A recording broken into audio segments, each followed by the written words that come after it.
So I'm not big on editing software. I do have some knowledge that I want to share with anybody interested in listening. It does have to do with my newborn. She is less than 3 months old. First off, before I start this, I want to say this is not a pro-vax, anti-vax. This is not an opinionated video. This is simply information for anybody who wants to protect their children or family.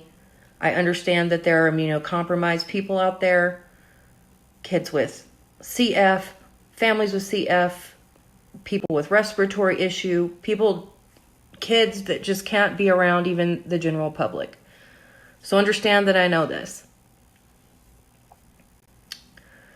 On August 4th, I took in Dakota, a little over 2 months old, to her 2-month checkup. She's about a week late. So we're doing her well check. Of course, they want to know, what immunizations do you want to get today? Pressing really, really hard. COVID. Yeah, yada, yada. Which brings me to think, I've always had my kids on alternate schedules. Never get immunized whenever they have had a fever, have been sick within 24, 48. Sometimes I stretch it 72 hours. I am that mom. I do believe in vaccine injury. If it weren't true, it wouldn't be on the CDC website that the government's paid out in vaccine injury. So when you try to ask questions or want more information from any pediatrician or any doctor when it comes to vaccines, do your research. Because when they say that science says or doesn't show that there is any actual real injury in vaccine, they're lying. They are going against the CDC. Backtrack. August 4th. Dakota gets a pneumococcal injection, and they offer the rotavirus. It's oral. It's called Rota RV5. Thinking, okay, we can do an oral and a stick. That's fine. I don't do 2 sticks at one. That's just me. Never 2 sticks at one appointment. So they give it to her. I sign all the information, of course. The doctor goes through the rigmarole. Yes, watch her for side effects or symptoms if she starts acting different or funny the next 2 weeks. 14 days. 2 weeks, people, to watch a baby to make sure she doesn't have side effects from a vaccine. 3 days after, she starts getting a little fussy. Okay. 5 days after, she starts acting like her tummy hurts. She's starting to spit up. She's starting to eat less, about an ounce less at each feeding. Really, really fussy. Starts sleeping a little bit more. Not much of an appetite. 7 days pass. She is not drinking Pedialyte. She's refusing the bottle. She is screaming. I am worried. We take her to a different pediatrician. Not knocking peds here. This is actually in a different town in a different county. I don't even have her paperwork filled out because it's a new patient appointment. They send us straight to Children's Hospital. I said, she has a blockage, doesn't she? PD said, yes, she does. You need to go now. I've already called up there. They have a room ready for her. You're just going to sign in and go straight back there. Okay.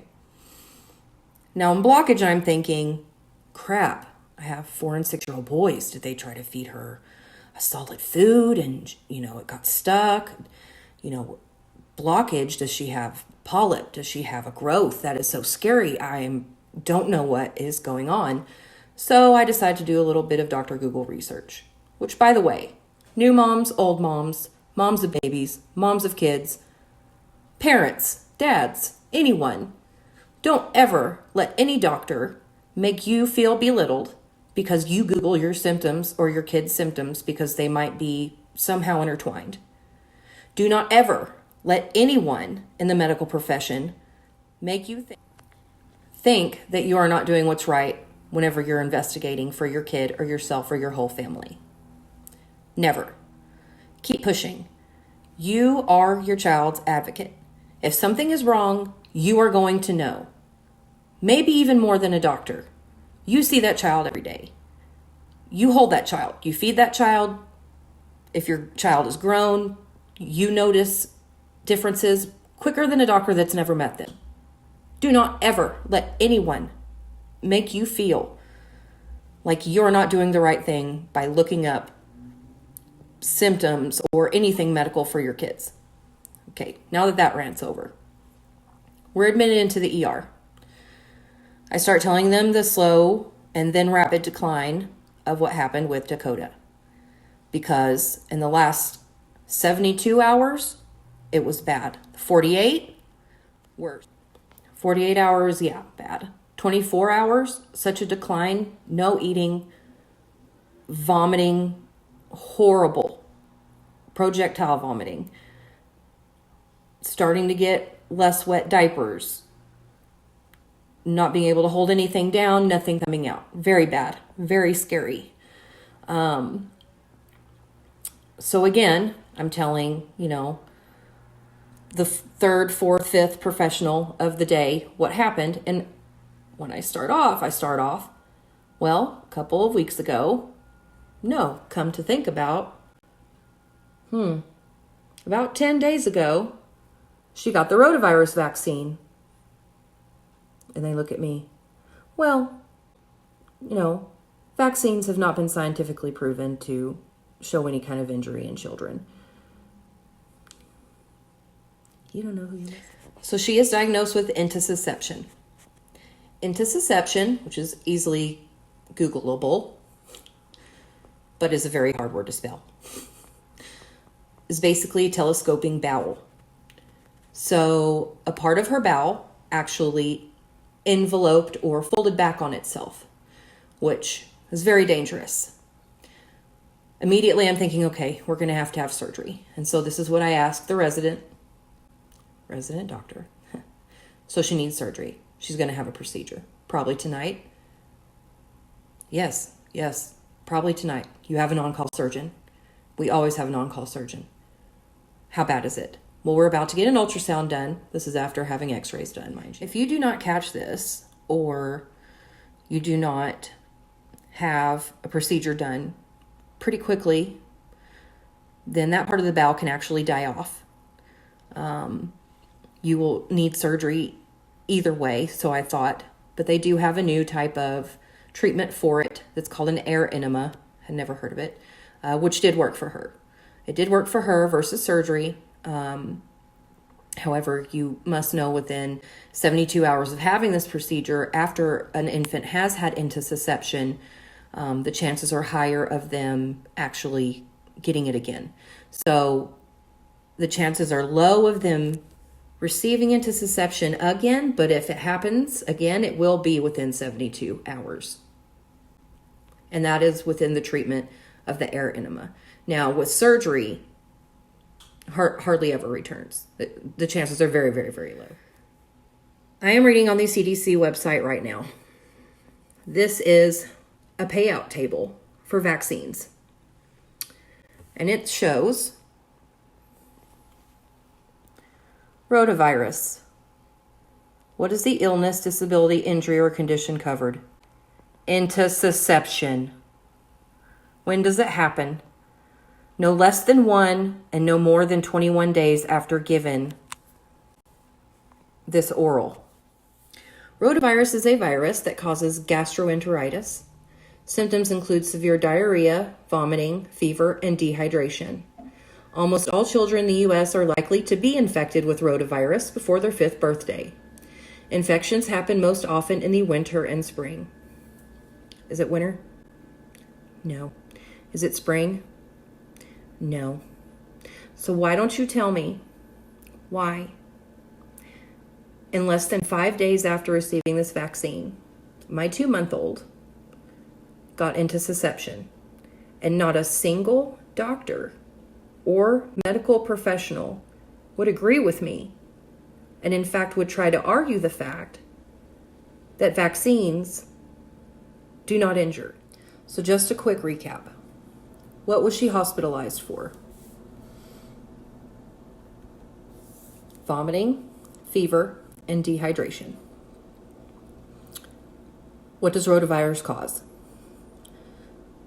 Diarrhea, vomiting, fever, and dehydration. Reading now. How do you treat rotavirus? There is no specific medicine to treat rotavirus infection, but your doctor may recommend medicine to treat the symptoms. Antibiotics will not help because they fight bacteria, not viruses. Since rotavirus disease can cause severe vomiting and diarrhea, it can lead to dehydration. That is also from the CDC website. The rotavirus vaccine is a live vaccine. She did not fight it off on her own. She was infected by a vaccine. Let me read again. Antibiotics will not help because they fight bacteria, not viruses. What is coronavirus? It's a protein virus. Why are they prescribing zithromycin? Also reading on another lawyer's website, one that pursues vaccine injury and that has awarded money to families because it has proven that these vaccines have actually injured the child or person involved.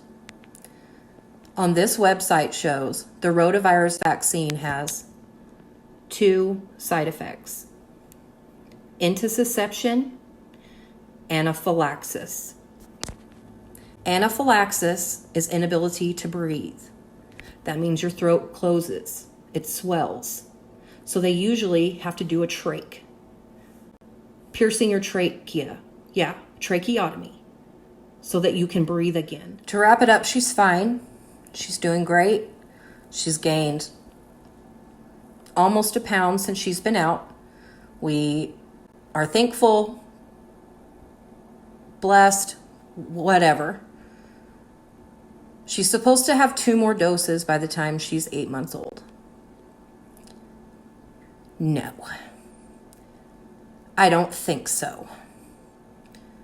Anyone thinking they are going to mandate my family for a coronavirus vaccine,